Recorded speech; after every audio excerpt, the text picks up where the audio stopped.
एक दिन मेरे दोस्त ने मुझे फ़ोन करके कहा कि दवाएं लेने के बाद भी उनकी मम्मी का बीपी बहुत ज़्यादा हाई है और नीचे नहीं आ रहा है। उनकी लाइफ के लिए हमें डर लग रहा है। ये कहते कहते वो रोने लगे। मैंने कहा चिंता मत करो, मैं एक नुस्खा बताता हूँ, उसे तुरंत बनाकर दो और एक एक्यूप्रेशर भी बता देता हूँ जो कितना भी बीपी हाई हो जाए तुरंत काम करेगा और 5-7 मिनट में ही बीपी नॉर्मल आ जाएगा। मैंने कहा कि 1 कटोरी पुदीने की पत्तियां मिक्सी में डालो, साथ में 2-3 चुटकी काली मिर्ची का पाउडर और थोड़ा सा पानी डाल लो और इसको पीस लो। पुदीने की चटनी बन जाएगी। पुदीने की इस चटनी की 2-3 चम्मच तुरंत इनको खिलाओ। उन्होंने कहा कि हम अभी बनाकर इसे खिलाते हैं। फटाफट 2 मिनट में ही उन्होंने चटनी तैयार कर ली और तुरंत उनको खिला दी। 5-7 मिनट में ही उनका आराम आने लग गया। तब वो मुझसे कहने लगे कि पुदीने की चटनी कभी कभी हम खाते हैं पर ये इतनी ज़बरदस्त दवा है, हमको मालूम नहीं था। मैंने कहा कि ये घरेलू नुस्खे बहुत तेज़ी से काम करते हैं और बनाने और यूज़ करने में भी बहुत आसान होते हैं, लेकिन बस हमको इनके बारे में मालूम नहीं होता। नेचुरोपैथी और आयुर्वेद में इसको बहुत ऊंचा स्थान दिया गया है।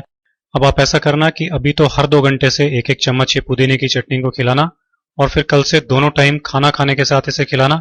इससे बीपी नॉर्मल रहेगा, बढ़ेगा नहीं। इससे पेट भी साफ रहेगा और गैस भी नहीं बनेगी, क्योंकि पेट की गड़बड़ी और गैस से भी कई बार बीपी हो जाता है। तो अगर इनको इसकी वजह से बीपी बढ़ रहा होगा तो वो प्रॉब्लम भी हमेशा के लिए खत्म हो जाएगी। मैंने उनसे कहा कि जरा कपड़े सुखाने की 4 चिमटियां ले आइए ताकि हाई बीपी का एक्यूप्रेशर भी कर दें। वो चिमटियां ले आए। मैंने एक चिमटी उनके बाएं हाथ की बीच की उंगली में लगा दी और दूसरी चिमटी उसी हाथ की सबसे छोटी उंगली में लगा दी।